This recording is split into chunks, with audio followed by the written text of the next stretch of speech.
Hello everyone, it's Leo, and it's time to talk about that amazing episode 21 from Start to TWINKLE PRECURE. Yes, I'm kind of giving you a spoiler of what I thought about this episode, and this episode basically followed the events of Cure Cosmo's birth. But I was very surprised with the narrative they took with this episode because I believed that it was going to focus solely and completely on Cure Cosmo, but it wasn't really the case. I think we had like three big components to this episode, which were Cure Cosmo herself, Cure Star, and I1, and basically the whole villain side. But I1 was like the big focus and kind of darkness too. But we had those three sharing the spotlight and, sharing the main philosophy of this episode. So it was interesting because this episode started right where it took off with Cure Cosmo's transformation. It showed it again. I mean, they need to show it lots of times now. And when the fight started, basically we had a greatly animated moment with Cure Cosmo going against I1 turned into not Trigger. And then we had a great animation at that moment. It was beautiful. And so I1 tried to fight against Cosmo, but Cosmo was powerful. And I really liked the way she used her hands like that. And it's interesting because it's a different way of showing cat movement without being the same as Cure Macaron was. Cure Macaron was very different from Cure Cosmo. Cure Macaron was more whimsical. She was more of the whimsical type, and Cure Cosmo was more of the tsundere type, I think. And both of them, they kind of fit the whole cat aesthetic and the whole cat personality thing. So it's amazing. And then after Cure Cosmo defeated Bakinian, no, she didn't defeat Bakinian at all. She is Bakinian, but after she defeated I1 easily. But then I1 was granted more power by Darkness himself. And another interesting thing about that was when she was given power by Darkness, Darkness also powered up the minions and Capard's weapon. Capard was there with her, but I1 was the one that was really affected by the power. Like, she was the one that received the most power. And it even affected her to the point that she basically wasn't I1 anymore. She was just in pain there because of the amount of power that was on her. Different from Capard, because Capard was able to still be himself while gaining this power up to his weapon. It didn't affect him at all because there wasn't that much power in him. And so we had the girls de-transformed from last episode, transforming into this episode again, becoming Cures again. And I love when we have an episode that's very serious and we have this serious background music with the transformations. It was cool. Like, it's a change of pace. It's different and it feels fresh. It feels kind of threatening as well because the girls had to confront like lots of different enemies. While Cosmo was fighting I1, the girls were fighting Capard and the minions. So Cure Star was fighting Capard and the other three were fighting the minions. Unfortunately, the other three didn't have like a big focus on this episode, but the fighting scene they had right at the beginning of the fight was very nice. It was nicely animated. Soleil's part when she was kicking and the way she used Soleil's shoot, come on, that was something else. I loved it. But at the end of the day, the minions were powered up, but they didn't really stand a chance against the Cures. Like, they're very strong now when they need to be, basically, because when they don't need to be, they're very weak. But they were very strong in this episode. And the thing that motivated Cure Star to fight was to see I1 in pain. So she's basically this lead Cure that doesn't really want to see suffering, even if it's from the villains. She just doesn't want. So she quickly jumped into action and said, we need to save I1 because of what's going on. So that's a very Hikaru thing to say. But for us, that's nothing very new. But for I1, that was surprising. That really made I1 think and, think, what's my priorities here? Because, this girl who's already a Cure for a while, she's fighting to save her enemy. this doesn't make sense to me. And she even said in the moment, like, I don't forgive Iwan, but what you're doing to her is not right. What darkness is doing to her is not right, so we need to save her. But what propelled her to think about this was Star's attitude at that moment.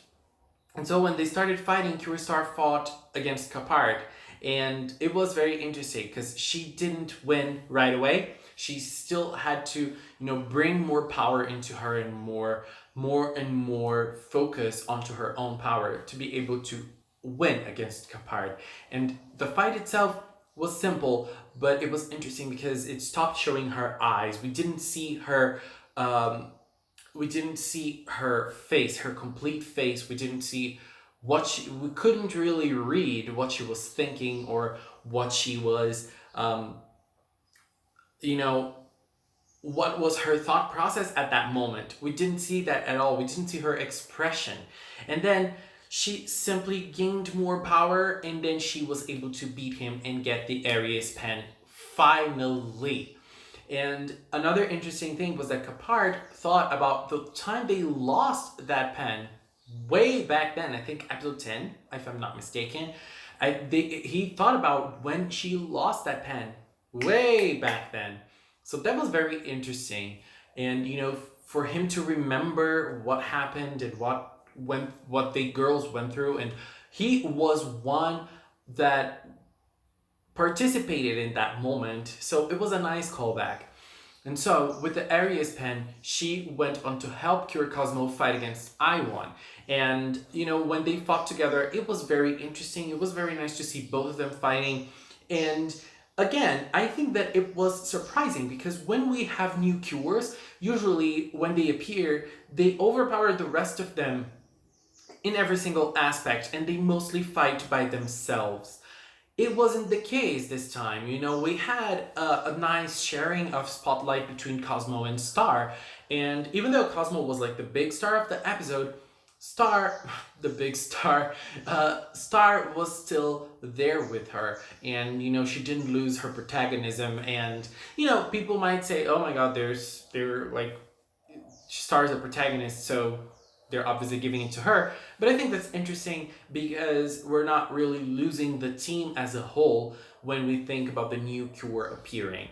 Obviously, the new Cure needs to be the center. She needs to sell toys, and she needs to be popular enough to give this boost into the Star Twinkle sales, because mid-season, we're buying lots of things from the same girls over and over again, and now we have a new girl to buy things from. So yeah, it injects more life into the sales. So yeah, the focus needs to be there. I understand that. But we can't lose the focus on the other ones. And, well, we kind of did on the other three, but at least Star was there with her. And I love Cure Star, so I'm not complaining. And the fight itself, it was kind of simple as well. It was just a back and forth between both of them being kind of overpowered because Iwan was very strong. But we again had a very philosophical back and forth because Cure Star remembered what Kapard told her way back then when they got the Twinkle Stick. Because Kapard told her that she didn't have any imagination at all, she didn't have any power of imagination from herself, but now Iwan doesn't have one as well because she has no conscience in the state that she's in.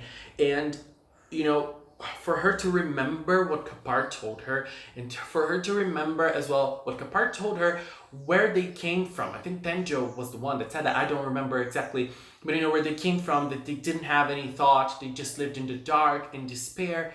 And she remembered that, and I think that's going to be very important from now on. That's going to be something that's going to be remembered again in the future for us to have more info on the villains. We're going to dwell more into their stories, I think. And then they were able to defeat the monster, but before that, the moment when the perfume appeared, because Cure Cosmo finally decided to stand up and try to save Iwan as well, and obviously protect Cure Star, that moment was beautiful because, what we've seen so far is Blue Cat trying to steal the pens, and Hikaru, she obviously all the 4 girls are holding on to their pens because Blue Cat just stole the pens from them. And at that moment, Cubestar was able to trust Cure Cosmo and to give her the Aries pen they fought so hard to get back.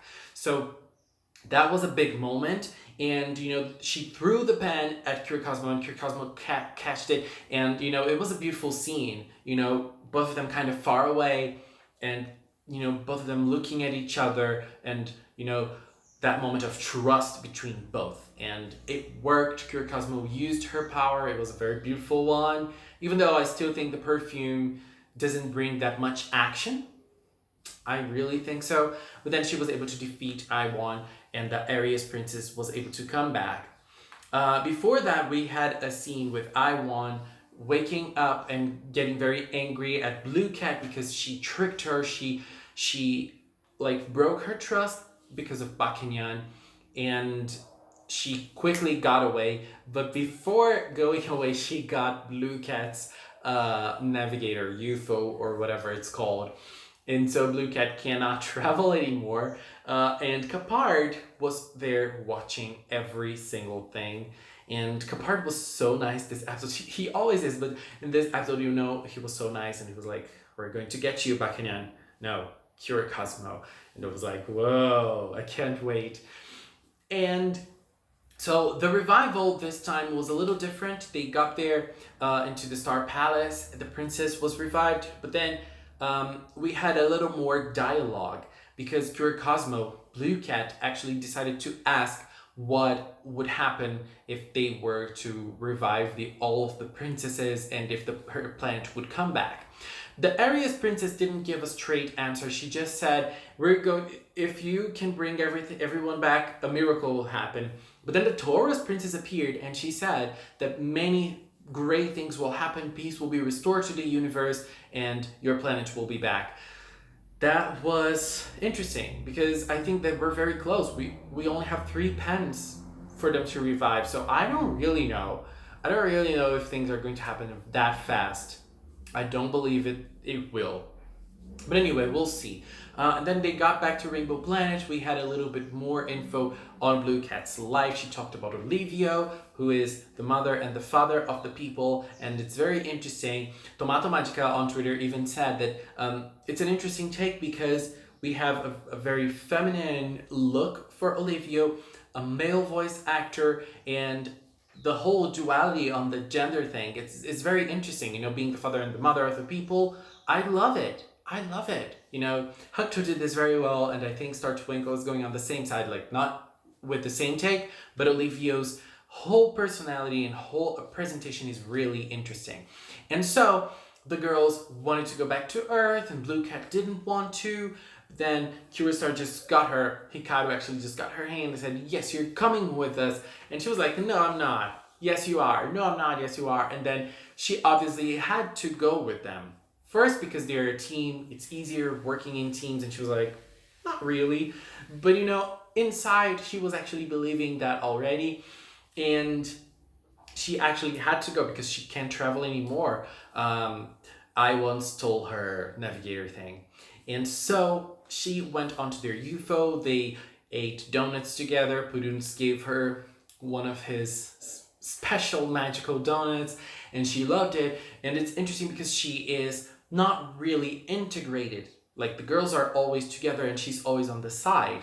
We still need some more development and moments of them together for her to be part of it, for her to feel part of it. And that's interesting because she didn't jump straight away into wanting to be with the girls. But then she actually presented her name. She's called Uni, and now she's being called Uni-chan by the girls, and things are getting interesting. Next episode, Hikaru's father is going to appear. He seems to be a dork, and I was like, oh my god, is he part of the villain side? No, he's not. Definitely not.